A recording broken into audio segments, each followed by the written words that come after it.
Hi friends, அடுத்த serial இனி வரப்போகிற எபிசோட்ஸ்க்கான அப்புறம் தான் இந்த வீடியோவில் பார்க்க போகிறோம். வாங்க ஃப்ரெண்ட்ஸ் பார்க்கலாம். இப்போது இங்கே 2 குடும்பமும் கோயிலுக்கு போயிருக்காங்க. ஸோ அங்கே போயிட்டு சாமி கும்பிடுறாங்க.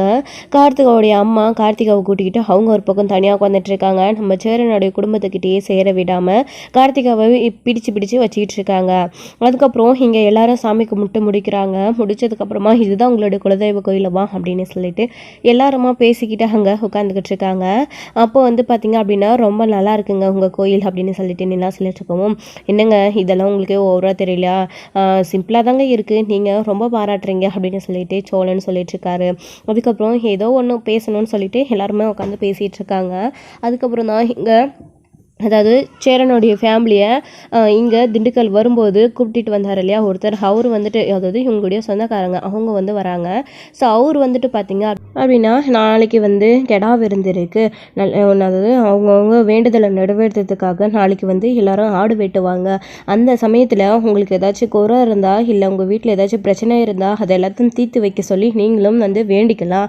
நாளைக்கு அதுவும் விசேஷம் பார்த்திங்க அப்படின்னா பெண்கள் தான் முக்கியமாக அவங்கவுங்க குடும்பத்தில் ஒரு நல்லது நடக்கணும் அப்படின்றதுக்காக வேண்டுதல் செய்வாங்க.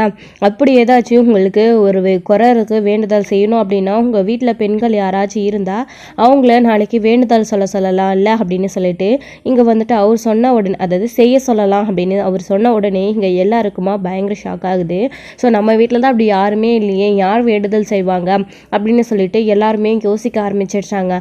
அப்போது இது எல்லாத்தையும் கேட்டுக்கிட்டு இங்கே பக்கத்தில் உட்காந்து கஸ்தூரி பார்த்திங்க அப்படின்னா அப்போ அவர்கிட்ட சொல்கிறாங்க, அந்த வீட்டில் எது பொண்ணு இருக்கா, அந்த வீட்டில் தான் பொண்ணுங்களே தங்காது, யார் இருக்கா அந்த வீட்டில் பொண்ணுங்கன்னு வேண்டுதல் செய்கிறதுக்கு, அந்த வீட்டுக்குன்னே ஒரு ராசி இருக்குது, அது எப்பவுமே அந்த வீடு விளங்காத வீடு அப்படி இப்படின்னு சொல்லிட்டு கோயிலுக்கு கூட பார்த்திங்க அப்படின்னா நடேசனோடைய ஃபேமிலியை கேவலமாக பேசிகிட்டு இருக்காங்க கஸ்தூரி. அப்போ நடேசனுக்கு கோவமாக வருது, வேலையை பார்த்துக்கிட்டு நீ போறியா அப்படின்னு சொல்லிட்டு இங்கே நடேசன் அவங்க கிட்ட சண்டை போட்டுட்ருக்காங்க. உள்ளதை சொன்னால் கோவம் வருதா அப்படின்னு சொல்லிட்டு கஸ்தூரியும் அங்கே உட்காந்துட்டு இருக்காங்க.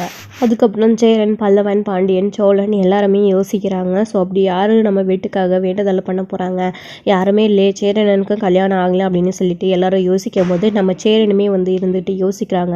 நிலா நம்ம வீட்டில் இருந்தாலையும் அந்த பிள்ளை சோழனை டிவோர்ஸ் பண்ணிட்டு போக போகிறதா சொல்லிட்டு இருக்கு.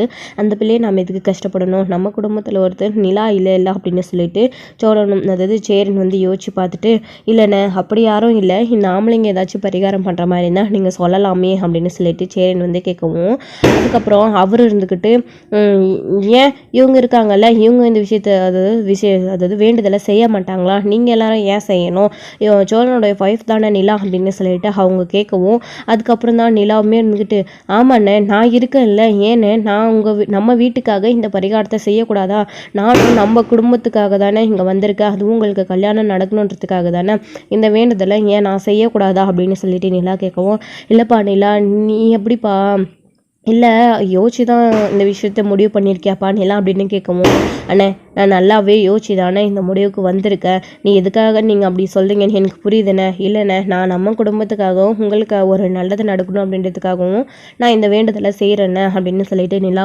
சொல்லவும், அப்போ சரி அதான் சொல்லணுடைய ஒய்ஃப் நிலாவே எல்லாத்தையும் செய்கிறேன்னு சொல்லிட்டாங்கல்ல, அதுக்கப்புறம் என்ன, நாளைக்கா குலதெய்வ கோயிலுக்கு அந்த வேண்டுதலை பண்ணி முடிச்சுட்டா அதுக்கப்புறம் உங்களுடைய குடும்பத்துக்கு இருக்கிற எல்லா கஷ்டமும் நீங்கி நல்லதுன்னா நடக்கும் அப்படின்னு சொல்லிட்டு அவருமே பார்த்திங்க அப்படின்னா சொல்லிடுறாங்க.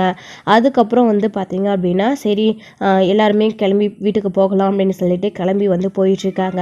இங்கே கஸ்தூரியுமே நிலாவுடைய நிலா இருக்காங்க அப்படின்றத கொஞ்சம் கூட யோசிக்கவே இல்லை. யோசிக்காமல் அதுதான் பொண்ணுங்க தங்காத வீடு, அந்த வீட்டில் எங்கள் பொண்ணுங்க இருக்காங்க அப்படின்னு பேசிட்டாங்க.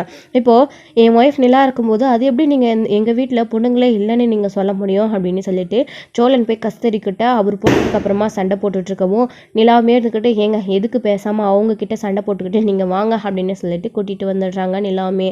அதுக்கப்புறம் வீட்டுக்கு வந்துடுறாங்க. வீட்டுக்கு வந்ததுக்கு அப்புறம் பார்த்தீங்க அப்படின்னா எல்லாருமே, ஏன்பா நிலா டக்குன்னு இந்த முடிவு எடுத்துட்டா, உனக்கு இது ஓகே தானாப்பா, நீ அந்த பரிகாரத்தை செய்வியாப்பா அப்படின்னு சொல்லிட்டு சேரன் கேட்டுட்டு இருக்கவும், ஏன்னா நான் இதை பண்ண மாட்டேன்னு உங்களுக்கு நம்பிக்கை இல்லையா அப்படின்னு சொல்லிட்டு, அப்படி இல்லைப்பா நீ போய் எப்படி அந்த பரிகாரம் எல்லாம் அப்படின்னு சொல்லிட்டு, அண்ணே நம்ம குடும்பத்துக்காக நான் இந்த பரிகாரத்தை செய்வேனே, கண்டிப்பாக செய்வேன், அதுவும் உங்களுக்கு ஒரு நல்லதை நடக்கணும் அப்படின்னா இவ்வளோ கஷ்டமான பரிகாரம் இருந்தாலும் சரி நான் அதை செய்யறேன்னு நம்ம குடும்பத்துக்காக அப்படின்னு சொல்லிட்டு நிலாவும் அவங்க சொல்லிட்டு சொல்லிடுறாங்க. இல்லைப்பா நிலா, நான் கூட நம்ம குடும்பத்தில் யாருமே இல்லை பரிகாரம் செய்ய மாட்டாங்க அப்படின்னு சொல்லி ரொம்ப வருத்தப்பட்டேன். எப்படியோ நீ வந்து அந்த பரிகாரத்தை செய்கிறேன்னு சொன்னப்பா, அது நம்மளுடைய குடும்பத்துக்காக நீ இதை செய்கிறேன்னு சொன்னப்போ எனக்கு ரொம்ப சந்தோஷமா இருந்துச்சுப்பா நிலா அப்படின்னு சேரன்னு சொல்லிட்டு இருக்காங்க.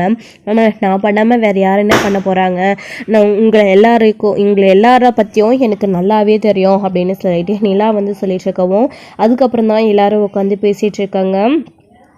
சோழன் போயிட்டு தனியாகவுமே நிலா கிட்ட இந்த விஷயத்தை பற்றி பேசுகிறாங்க. ஏங்க உங்களுக்கு எல்லாம் ஓகே தானே, பண்ணிடுவீங்களா அப்படின்னு சொல்லிட்டு ஓகே அப்படின்னு சொல்லிட்டு தான் நிலாவும் சொல்கிறாங்க. அதுக்கப்புறம் மறுநாள் காலையில் எப்பயும் போல் கோயிலுக்கு போகலாம் திரும்பவும் கிளம்பி அப்படின்னு சொல்லிட்டு அதுக்காக கிளம்புறதுக்காக ரெடியாக இருக்கும்போது எல்லாருமே வந்து சேர்ந்து கிளம்புறாங்க பரிகாரத்துக்காக. அங்கே போனதுக்கு அப்புறம் தான் தெரியுது நிலாவுக்கு அது என்ன பரிகாரம் அப்படின்னு சொல்லிட்டு. அங்கே போயிட்டு எல்லாருமா வந்து அதுதான் ஆடு வெட்டிகிட்டு இருக்காங்க கோயிலில். அப்போது நிலா அதாவது ஆடு வெட்டி முடிச்சிட்டாங்க. இப்போது அடுத்து பெண்கள் வந்து அவங்க குடும்பத்துக்காக வேண்டுதலாக செய்யலாம் அப்படின்னு சொல்லிட்டு இங்கே சொல்லும்போது தான் வந்து என்ன பரிகாரம் அப்படின்னு சொல்லிட்டு இங்கே கேட்கறதுக்காக நிலா நின்றுட்டுருக்கவும் அதுக்கப்புறமே இங்கே யாருமே எதிர்பார்க்காத விதமாக நம்ம கார்த்திகாவும் வந்து நிற்கிறாங்க. கார்த்திகாவுமே நம்ம சேரனுடைய குடும்பத்துக்காக தான் வேண்டுதல் செய்யறதுக்காக தான் அவங்களுமே வந்து நிற்கிறாங்க. ஸோ இந்த விஷயம் சுத்தமாக வந்து கஸ்தூரிக்கு பிடிக்கவே இல்லை. அவங்களுக்கும் இந்த விஷயம் தெரியவும் தெரியாது. ஸோ அதுக்கப்புறம் தான் வருது இங்கே வந்து கார்த்திகா நிற்கிற போது தான் தெரிய வருது, நீ எதுக்கடி இங்கே வந்து நின்றுட்டுருக்கா அப்படின்னு கேட்கும்போது இந்த மாதிரி நானுமே பரிகாரம் பண்ண தானே நின்றுட்டுருக்கேன், எனக்கும் ஒரு வேண்டுதல் இருக்குது அப்படின்னு சொன்ன உடனே என்ன வேண்டுதல் என்ன பரிகாரம் அப்படின்னலாம் வந்து கார்த்திகா அவரோட அம்மா வந்து கேட்கும்போது கார்த்திகா கிட்ட அவங்க எதுவுமே சொல்கிறதில்ல. வேண்டுதலெல்லாம் வெளியில் சொல்லக்கூடாதும்மா, நீ போம்மா, நான் பண்ணி முடிச்சதுக்கு அப்புறமா உங்ககிட்ட வந்து சொல்கிறேன், எல்லாமே நல்லதுக்காக தாம்மா அப்படின்னு சொல்லிட்டு சொன்ன உடனே சரி மாப்பிள்ளைக்காக ஏதாச்சும் வேண்டுதல் வச்சுருப்பா, 2 பேரும் சேர்ந்து சந்தோஷமா இல்லை அவங்களுக்கு குழந்தை பிறகுன்னு எதுவாக இருக்கலாம், எப்படி வேண்டாலையும் சரி எப்படியோ வந்து அவளும் வேண்டுதல் பண்ண போகிறாள, சரி ஓகே அப்படின்னு சொல்லிடுறாங்க. அதுக்கப்புறம் தான் வந்து இங்கே நிலாவுமே அங்கே நின்றுக்கிட்டு என்னங்க என்ன வேண்டுதல் அப்படின்னு சொல்லிட்டு கேட்கும்போது என் அம்மாவுக்கு தனியாக சொன்ன மாதிரி உங்களுக்கும் சொல்லணுமா, எல்லாமே பண்ணி முடிச்சதுக்கப்புறமா சொல்கிறேன் அப்படின்னு சொல்கிறாங்க. ஸோ இங்கே கார்த்திகாவுமே சேரனுக்காக தான் நின்றுட்டுருக்காங்க. அவங்க இது வரைக்கும் யார்கிட்டையும் சொல்லவே இல்லை. அப்படி சொன்னால் யாரையும் செய்ய விட மாட்டாங்க, நம்மளை வந்துட்டு பரிகாரம் செய்ய விட மாட்டாங்க அப்படின்றது நல்லாவே தெரியும் கார்த்திகாவுக்கு. அதுக்காக தான் இந்த விஷயத்த பண்ணுறாங்க. இது வரைக்கும் எதுவுமே கார்த்திகா செஞ்ச எதுவுமே வந்து சரி வரல. இப்போ முதல் முறையில் யாருக்குமே சொல்லாமல் இந்த விஷயத்த பண்ண போகிறாங்க. இதை வந்து கரெக்டாக வந்து செஞ்சு முடிக்க போகிறாங்க நம்ம கார்த்திகா. இப்போது அடுத்து வந்து உங்களுக்கு என்னென்ன வேண்டுதல் இருக்கோ அது எல்லாத்தையும் மனசில் நினச்சிக்கோங்க, எது நடக்கணுமோ இந்த ஐயனார் எல்லாத்தையும் நடத்தி கொடுப்பான் அப்படின்னு சொல்லிட்டு அந்த பூசாரி சொன்னதுக்கப்புறமா சரி அப்படின்னு சொல்லிடுறாங்க. அதுக்கப்புறம் என்ன வேண்டுதல் அப்படின்னு பார்த்தா 3 வேண்டுதல் சொல்லிட்டு இருக்காங்க. முதல்ல கோயிலில் அங்க பிரதேசம் பண்ணணும், தண்ணி ஊற்றிக்கிட்டு. அதுக்கப்புறமா 2வதாக வந்து இந்த மாதிரி ஆணி படிக்கட்டு நடக்கணும். 3வதாக வந்துட்டு நெருப்பு தச்சு ஐயனாருக்கு வந்து தீச்சட்டி எடுக்கணும் அப்படின்னு சொல்கிறாங்க. இதை கேட்ட உடனே எல்லாருக்கும் பயங்கர ஷாக் ஆகுது. என்ன சாமி இத்தனை பரிகாரம் சொல்கிறீங்க, ஏதாச்சும் ஒன்று தான் இருக்கும் அப்படின்னு பார்த்தோம், இவ்வளோ சொல்கிறீங்களே அப்படின்னு சொல்லும்போது இதெல்லாத்தையும் பண்ணால் தானே ஐயனார் பூர்த்தி அடைவோம் அப்படின்னு சொல்லவும் என்ன எப்படியெல்லாம் சொல்கிறாங்க, எனக்கு ரொம்ப பயமாக இருக்குது அப்படின்னு சொல்லிட்டு இங்கே வந்து சொல்லிக்கிட்டு இருக்கவும் அதுக்கப்புறம் அது வந்து நான் செஞ்சு முடிக்கிறேன் அப்படின்னு சொல்லிட்டு இங்கே நம்ம நிலாவுமே வந்து ஒத்துக்கிறாங்க. முதல்ல நிலா பயப்படுறாங்க தான், இருந்தாலும் நம்ம குடும்பத்துக்காக இதை செய்யணும் அப்படின்றதுக்காக கண்டிப்பாக நான் இதை பண்ணுறேன் அப்படின்னு சொல்லிடுறாங்க. இல்லைப்பா நிலா வேண்டாப்பா, நீ இந்த வேண்டுதலெல்லாம் செய்ய வேண்டாம், சாமி எதோ சொல்கிறாரு, அங்கே பிரதேசனை கூட பண்ணிடலாம், அதுக்கப்புறம் ஆணி படிக்க செப்பலில் வந்து போட்டுட்டு நடக்கணும்னு வேற சொல்கிறாரு. அது மட்டும் இல்லாமல் இந்த மாதிரி தீச்சட்டி எடுக்கணும்னு சொல்கிறாங்க. ஏன்னா இதுக்கும் உனக்கும் செட்டே ஆகாதப்பா, நீ வேண்டவே வேண்டாம் அப்படின்னு சொல்லிட்டு இங்கே வந்து சேரன் சொல்லிட்டு இருக்காங்க, சோழன் சொல்லிட்டு இருக்காங்க, பல்லவன் கூட அண்ணி வேண்டாங்க அப்படின்னு சொல்லிட்டு இருக்காங்க. மொத்த ஃபேமிலியுமே இது ரொம்ப கஷ்டமான பரிகாரம், வேண்டவே வேண்டாம் அப்படின்னு சொல்லிட்டு இருக்காங்க. இல்லைண்ணா நான் எல்லாத்தையும் பண்ணுறேன் அப்படின்னு சொல்லிட்டு நிலா அண்ணனுக்கு சேரனுக்கு ஒரு நல்லது நடக்கணும் அப்படின்றதுக்காகவும் அது மட்டும் இல்லாமல் நிலா கொஞ்சம் கொஞ்சமாக சோழனை புரிஞ்சுக்க ஆரம்பிச்சிட்டாங்க. கண்டிப்பாக இந்த பரிகாரத்தெல்லாம் செஞ்சு முடிச்சுட்டு இந்த கோயில் விசேஷத்தை முடிச்சுட்டு வீட்டுக்கு போகிறதுக்குள்ள நிலாவும் சோழனும் 2 பேரும் சேர்ந்து தான் வீட்டுக்கு போக போகிறாங்க. அதுக்கப்புறம் வந்து நான் செய்கிறேன், நான் ரெடி தான் அப்படின்னு சொல்லிட்டு எங்கே குளிக்கணும்னு மட்டும் சொல்லுங்கள் சாமி அப்படின்னு சொல்லிடுறாங்க. அங்கே வந்து பைப்பில் தண்ணி வருது, அங்கே ஒரு குடம் இருக்கும், அதில் போயிட்டு நீங்கள் முங்கி குளிச்சுட்டு வாங்கம்மா அப்படின்னு சொல்லிடுறாங்க. அதுக்கப்புறம் நிலாவுமே அங்கே போயிடுறாங்க. அதே வேண்டியதில் தான்மா உங்களுக்கும், நீங்களும் இதெல்லாத்தையும் செஞ்சு முடிச்சிட்டிங்களா, ஒரு குறை இல்லாமல் தடங்கள் இல்லாமல் இதெல்லாத்தையும் செஞ்சு முடிக்கணும். கண்டிப்பாக அப்படி செஞ்சீங்க அப்படின்னா உங்கள் குடும்பத்தில் நல்லது நடக்கும். நீங்கள் வேண்டுதல் எதுவாக இருந்தாலும் சரி, கண்டிப்பாக இந்த ஆத்தா அதாவது இந்த ஐயனார் வந்து நடத்தி கொடுப்பாரு அப்படின்னு சொல்லிடுறாங்க. அதுக்கப்புறமா கார்த்திகாவுமே அங்கே போகிறாங்க. கார்த்திகா, என்னடி யாருக்காகடி இந்த வேண்டுதல், இவ்வளோ கஷ்டமான வேண்டுதலை நீ பண்ணமாடி அப்படின்னு சொல்லிட்டு கஸ்தூரியுமே சொல்கிறாங்க. அம்மா நீ அமைதியாக அங்கே உட்காந்துட்டுருமா, நான் போய் எல்லாத்தையும் முடிச்சுட்டு வந்துடுறேன் அப்படின்னு சொல்லிட்டு. கார்த்திகா, ஆமாம் எதுக்காக இது, எப்போ வேண்டிக்கிட்ட அப்படின்னு சொல்லிட்டு. இது வரைக்கும் நான் எதுவுமே, அதாவது இந்த கோயிலுக்கு வர்றதுக்கு முன்னாடி எதுவுமே நான் வேண்டிக்கலைங்க. இங்கே வந்ததுக்கப்புறம் தான், இவர் சொன்னதுக்கப்புறம் தான் இதெல்லாம் நடக்கும், நம்ம வேண்டுதலை எது வச்சாலும் நடக்கும் அப்படின்னு பூசாரி சொன்னார் இல்லையா. அதுக்கப்புறம் தாங்க எனக்கு இந்த வேண்டுதலை பண்ணணும், நானும் இப்போதையே வேண்டிக்கிட்டு இதை பண்ணணும்னு முடிவெடுத்திருக்கேன். நான் இதை பண்ணணும்னு இப்போ தாங்க முடிவெடுத்தேன், நான் பண்ணிட்டு வந்துடுறேன், நீங்கள் வெயிட் பண்ணுங்க அப்படின்னு சொல்லிட்டு கார்த்திகாவுமே அவங்களோட ஹஸ்பண்ட் கிட்டே சொல்லிட்டு போயிடுறாங்க. அதுக்கப்புறம் நிலாவும் கார்த்திகாவும் வந்து பார்த்திங்க அப்படின்னா ஒரே டைமில் போயிட்டு தண்ணியில் மூங்கி எழுந்துட்டு 2 பேரும் அங்கே பிரதேசனம் பண்ணுறாங்க. நம்ம நிலா கூட சோழன் வந்து நிற்கிறாங்க, அவங்கள உருட்டிக்கிட்டே. கஸ்தூரி வந்து கார்த்திகாவுக்கு ஹெல்ப் பண்ணிட்டு இருக்காங்க. அவங்க கோயிலை அங்கே பிரதேசனம் பண்ணி சுற்றி வந்துட்டு இருக்காங்க. நிலாவால் சுத்தமாக முடியவே இல்லை. இப்போவே முக்கா வச்சு வந்துட்டாங்க, இப்போவே ரொம்ப டயர்டாக இருக்குது. அதுக்கப்புறம் முதல் வேண்டுதலை வெற்றிகரமாக செஞ்சு முடிச்சிடுறாங்க. இது எல்லாத்தையும் பார்த்த உடனே ரொம்ப கஷ்டமாக இருக்குது எல்லாருக்குமே. நடேசன் கூட, ஏம்மா இது தேவையா, வேண்டாம்மா, அப்படியெல்லாம் நீ கஷ்டப்பட தேவையில்லைன்னு தான் நடேசனுமே சொல்கிறாங்க. இல்லை அங்கிள், எனக்கு ஓகே தான், நான் பண்ணுறேன் அப்படின்னு சொல்லிடுறாங்க. நிலா பண்ணுற பரிகாரத்தை பார்த்த உடனே நடேசனுக்குமே ரொம்ப கஷ்டமாக இருக்குது. அதுக்கப்புறம் பரிகாரம் முதல்ல செஞ்சு முடிச்சதுக்கப்புறமா 2 பேருமே முடிச்சிடுறாங்க. சரிம்மா, அடுத்தது நான் சொன்ன மாதிரி அந்த செப்பலை போட்டுக்கிட்டே 2 பேரும் இந்த கோயிலை நடந்து வந்துடுங்க அப்படின்னு சொல்லிட்டு அவர் சொல்கிறாரு. ஐயனார் சுற்றி வந்துடுங்க அப்படின்னு சொல்லிட்டு. நிலாவுமே வந்து பார்த்திங்க அப்படின்னா அது மேலே ஏறி நிற்கிறாங்க. சுத்தமாக நிலாவால் முடியவே இல்லை. முதல்ல இந்த ரவுண்டு சுற்றத்துக்குள்ளேயே ரொம்ப கஷ்டமாயிடுது. ஆனால் அது மேலே ஏறி நிற்கவும் நிலாவுக்கு ஒன்றுமே புரியலை. அப்படியே மயக்க வர்ற மாதிரியே இருக்குது. சோழன் கூடவே நின்றுட்டுருக்காங்க. ஏங்க பார்த்துங்க, ஓகே தானே, ஏங்க இவ்வளோ கஷ்டமான பரிகாரம்லாம் செய்யணுமா, இப்படி தான் இந்த வேண்டுதல் தான் அப்படின்னு முதல்ல தெரிஞ்சிருந்தா நான் உங்களை பண்ண விட்டுருக்கவே மாட்டாங்க. ஆனால் ஆரம்பத்திலே கூட சொன்னேன், நீங்கள் தான் கேட்கவே இல்லைங்க அப்படின்னு சொல்லிட்டு சோழன் சொல்லிட்டு இருக்கவும், இல்லைங்க வேண்டுதல் பண்ணணும்னு முடிவெடுத்ததுக்கு அப்புறமா எப்படி முடியாதுன்னு சொல்லிட்டு நிற்க முடியும், நீங்கள் அமைதியாக இருங்க, என்னால் முடியுங்க, நான் பண்ணுறேன், நீங்கள் என் கூட எனக்கு துணையாக மட்டும் இருப்பீங்களா அப்படின்னு சொல்லிட்டு சோழனை பார்த்து நிலா கேட்கவும், ஏங்க நான் நிற்கிறேங்க, நான் இருக்கேங்க உங்கள் கூட, தைரியமாக இருங்க, உங்களுக்கு எதுவுமே ஆகாதா அப்படின்னு சொல்லிட்டு மொல்ல நிலா வந்து அதில் அடி எடுத்து வச்சு அப்படின்னு நவுத்திக்கிட்டே வராங்க. இந்த பக்கம் கார்த்திகாவுமே அதே மாதிரி தான், அவங்களாலையுமே சுத்தமாக முடியல. கஸ்தூரி கூடவே துணைக்கு நின்றுட்டுருக்காங்க. இந்த கஷ்டமான பரிகாரம் எதுக்குன்னு கூட நீ கடைசி வரைக்கும் சொல்லவே மாட்டேன்றியடி அப்படின்னு அவங்களுடைய கஸ்தூரியுமே அவங்க அம்மாவுமே கூட திட்டிக்கிட்டே தான் வந்து கூட்டிக்கிட்டே வராங்க. அதுக்கப்புறமா பொறுமையாக மொல்ல அதை செஞ்சு முடிக்கிறாங்க. அதுக்கப்புறம் நிலா கீழே இறங்கி நிற்கவும் நிலாவுடைய காலில் அவ்வளோ பிளட்டு வருது. அதை பார்த்த உடனே ரொம்ப பதறி போயிடுறாங்க மொத்த குடும்பமே.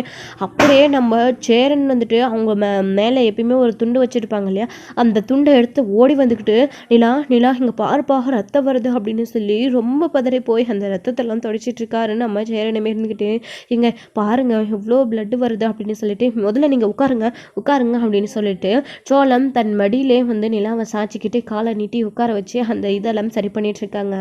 அவ்வளோதாம்மா, இந்த முள்படிக்கையும் இப்போ முடிஞ்சிருச்சது. முள் வந்து நடக்கிற பரிகாரமும் முடிஞ்சிருச்சு. இதுக்கப்புறம் இப்போ இல்லை, பொழுது சாஞ்சதுக்கு அப்புறமா தான் பூஜை அதாவது அக்னியில் வந்து இறங்கணும். இப்போதைக்கு நீங்கள் கொஞ்சம் ரெஸ்ட் எடுக்கலாம், நீங்கள் அங்கே ஓய்வு எடுக்கலாம், அதுக்கப்புறம் இதை பொறுமையாக பண்ணிக்கலாம் அப்படின்னு சொல்லிட்டு சொன்ன உடனே சரி அப்படின்னு சொல்லிட்டு நிலாவை நிழல் இருக்கிற இடத்துக்கு கூட்டிகிட்டு போய் உட்கார வச்சு காலுக்கு வந்து மருந்தெல்லாம் போட்டு விட்டு, ஏன்ப்பா இதெல்லாம் இப்படி பண்ணுற, கஷ்டப்பட்டு எல்லாமே என்னால் தானப்பா, எனக்கு இருக்கிற தோஷத்தால் எனக்கு இருக்கிற கஷ்டத்தால் தான் இதெல்லாத்தையும் நீங்களும் அனுபவிக்கிறேங்க, என்னால் மொத்த குடும்பமும் கஷ்டத்தை அனுபவிக்குதுன்னு நினைக்கும் போதே எனக்கு ரொம்ப கஷ்டமாக இருக்குது. இதுக்கு தான்ப்பா நான் உங்களுக்கு யாருக்கும் கஷ்டம் கொடுக்கக்கூடாதுன்னு அன்றைக்கே ஊரை விட்டு போனேன், நான் எங்கேயாச்சும் போயிடணும்னு சொல்லிட்டு, ஆனால் நீங்கள் தான் கேட்காம என்னை கூட்டிகிட்டு வந்துட்டீங்க அப்படின்னு சொல்லவும், ஏன்னா இதெல்லாம் பற்றி நீங்கள் பேசிக்கிட்டே இருக்கீங்க, இனிமே இந்த விஷயத்தை பற்றி நீங்கள் பேசவே பேசாதீங்கன்னு அப்படின்னு நிலாவும் சொல்லிக்கிட்டு இருக்காங்க. அதுக்கப்புறமா வந்துட்டு நிலாவுக்கும் ரொம்ப முடியவே இல்லை. ஒரு கட்டத்துக்கு மேலே நிலா மயக்கம் போட்டு விழுந்துடுறாங்க. அப்படியே சோழன் மடியிலே வந்து கொஞ்ச நேரம் அப்படியே தூங்கட்டேன நிலா அப்படின்னு சொல்லிட்டு சோழனோட மடியிலே தூங்க வச்சுட்டு இருக்காங்க. நம்ம சேரன் நிலாவுக்கு கால் ரொம்ப எரிச்சலாக இருக்கும், வலிக்கும் அப்படின்னு சொல்லிட்டு காற்று விசிறிக்கிட்டே வந்து உட்காந்துட்டு இருக்காங்க. இந்த பிள்ளை நம்ம குடும்பத்துக்காக இவ்வளோ கஷ்டப்படுது அப்படின்னு சொல்லிட்டு எப்படி எங்கேருந்தோ கல்யாணம் பண்ணிக்கிட்டு வந்த இந்த பிள்ளைக்கு இங்கே வந்து இந்த நிலமை அப்படின்னு சொல்லிட்டு நினச்சிக்கிட்டு ரொம்ப ஃபீல் பண்ணிக்கிட்டு இருக்காங்க. பல்லவன் பாண்டியன் இதே மாதிரி தான், நான் இவங்களுக்கு குடிக்க ஏதாச்சும் போய் கீழே வாங்கிட்டு வரேன், நீ பத்திரமா பார்த்துக்கூட அப்படின்னு சொல்லிட்டு பாண்டியன் போயிட்டு ஜூஸு பால் இந்த மாதிரி ஏதாச்சும் கொண்டு வர போயிருக்காங்க. கார்த்திகாவுமே அதே மாதிரி தான் பண்ணி முடிச்சுட்டு உட்காந்துட்டு இருக்காங்க. ஆனால் கார்த்திகா கொஞ்சம் தேம்பாக இருக்காங்க. காலில் அவங்களுக்கு நடக்கும்போது காலில் வந்து குத்தி ஆணி குத்தி ரத்தம் வந்தாலும் அவங்க வந்து இங்கே அதே ஊரில் கிராமத்திலே வளர்ந்த பிள்ளை, அவங்களுக்கு எல்லாமே தெரியும். ஓரளவுக்கு அவங்களுக்கு தைரியமும் இருக்குது, தெம்பும் இருக்குது. ஆனால் நிலா அப்படி கிடையாது. சிட்டியில் நல்லா வந்து அவ்வளோ பெரிய வீட்டில் ராணியாட்டம் வாழ்ந்தவங்களுக்கு இங்கே வந்து இதெல்லாம் செய்ய கஷ்டமாக இருக்குது. அதுதான் நிலாவால் கொஞ்சம் கூட தாங்கிக்கவே முடியல. கார்த்திகா கொஞ்சம் தெம்பாக தான் இருக்காங்க. இப்போ வச்சு சொல்லுடி, எதுக்குடி இந்த வேண்டுதல், அதான் பாதி முடிச்சாச்சுல்ல, இன்னும் ஒன்று தானே சொல்லுடி அப்படின்னு சொல்லிட்டு இருக்கும்போது தான், இந்த வேண்டுதலை நான் சேரன் மாமாவுக்காக தான் செஞ்சேன், நிலா கூட சேர்ந்துக்கிட்டு நானும் சேரன் மாமாவுக்காக தான் வேண்டிக்கிட்டேன் அப்படின்னு சொல்லும்போது பயங்கர ஷாக்காக இருக்குது கஸ்தூரிக்கு. என்னடி சொல்கிற நீ அப்படின்னு சொல்லிட்டு கேட்கும்போது, ஆமாம்மா, நீ கொஞ்ச நேரத்துக்கு முன்னாடி மாமாவுடைய குடும்பத்தில் யாருமே இல்லை அப்படின்னு சொல்லி எவ்வளோ நக்கல் பண்ண, ஆனால் நிலா அந்த குடும்பத்தில் சோழனோட ஒய்ஃபாக இருக்காங்கன்றத நீ மறந்துட்டு பேசின. நிலா அவங்களுக்காக அந்த பரிகாரத்தை பண்ணுறாங்க, அதே மாதிரி தான் நானும் என் மாமாவுக்காக இதை பண்ணுறேன், அதுவும் என் மாமா குடும்பம் தானம்மா, அதுக்காக தான் நானும் இந்த பரிகாரத்தை பண்ணேன். இன்னும் ஒரு பரிகாரம் இருக்குது, அதையும் நான் செஞ்சு முடிப்பேன். அதுக்கப்புறம் மாமாவுக்கு, சேரன் மாமாவுக்கு கண்டிப்பாக ஒரு கல்யாணம் நடக்கும், அந்த குடும்பத்துலேயும் குழந்தை குட்டிங்கன்னு எல்லாருமே சந்தோஷமாக வாழ்வாங்க அப்படின்னு சொல்லிட்டு இங்கே கார்த்திகா சொன்ன உடனே கஸ்தூரிக்கு பயங்கர கோவம் வருது. இங்கே பாருடி, இதெல்லாம் நீ இவனுக்காக பண்ணுறேன்னு தெரிஞ்சிருந்தா நான் முதல்ல உன்னை பண்ண விட்டுருக்க மாட்டேன். ஆனால் இப்போ வந்து நீ சொல்கிற பண்ண வரைக்கும் போதும், ஒழுங்கு மரியாதையாக நீ இப்போ என் கூட கிளம்பி வந்துரு, நம்ம ரூமுக்கு அதாவது வீட்டுக்கு போயிடலாம் அப்படின்னு சொல்லிட்டு இங்கே கஸ்தூரி வந்து கோவப்பட்டு சொல்லிட்டு இருக்கவும், என்னம்மா நீ வேண்டுதலை முழுமையாக செஞ்சு முடிக்கணும், பாதியிலே விட்டால் பிரச்சனை ஆகிடும்னு பூசாரி சொல்லியிருக்காங்கல்லம்மா, இதுக்கப்புறமா நான் இந்த வேண்டுதலை விட்டுட்டு வந்தால் அது சேரன் மாமா குடும்பத்துக்கு தான் ஆபு, போதுமா, அவங்க பட்ட கஷ்டம் எல்லாமே போதும், இதுக்கப்புறமாச்சு அவங்க நல்லபடியாக இருக்கணும், கண்டிப்பாக இந்த வேண்டுதலை நான் பண்ணியே தீருவேன் அப்படின்னு சொல்லிட்டு நம்ம கஸ்தூரி வந்து அதாவது கஸ்தூரி கிட்ட கார்த்திகா வந்து எதிர்த்து பேசிக்கிட்டு என்னால் முடியவே முடியாதா அப்படின்னு சொல்லிட்டு அங்கேயே உட்காந்துட்டு இருக்காங்க.